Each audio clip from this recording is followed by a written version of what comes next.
This house abolishes primary and middle school years that group children based on their age, and instead group them by competency and intelligence. Ladies and gentlemen, we're living in a world where primary and middle school grouping children based on their age. By grouping them based on their age, some people think that it's good for the children because they can socialize and learn with people on their age. But the fact is no, it's not really good for them. Why?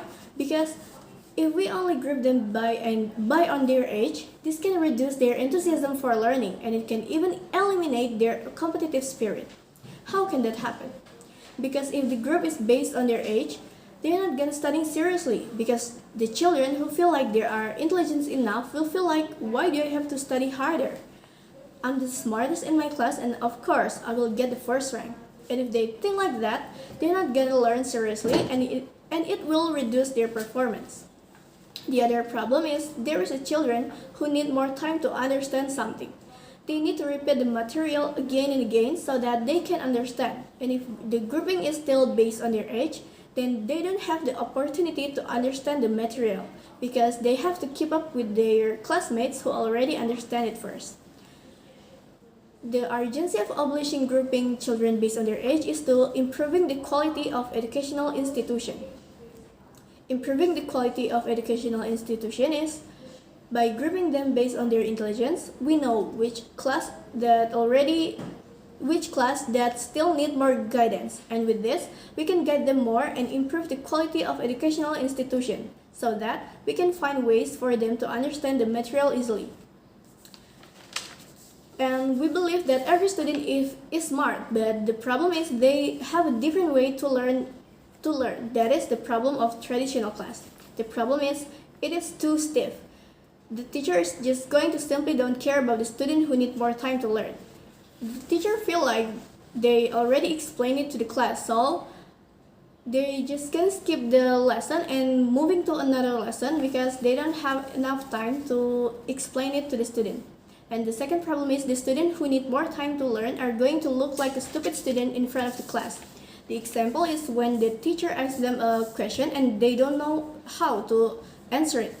Their classmates might think that they are so stupid because they can't even answer a simple question. And then the opposition might say that motivation is coming from their self. We say no because the environment and classmates play a big role on that. Because if children see that their friends study seriously, they will be encouraged to study harder and compete with their classmates.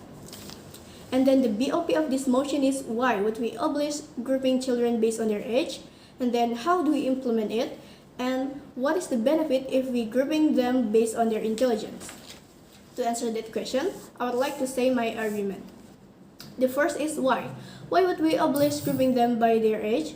Because we need to increasing children enthusiasm for learning.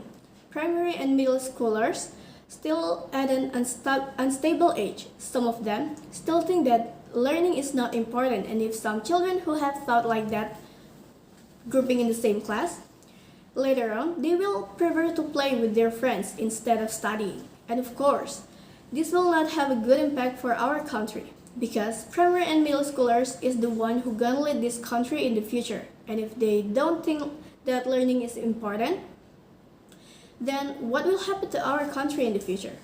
We want our country to be led by people with value, right?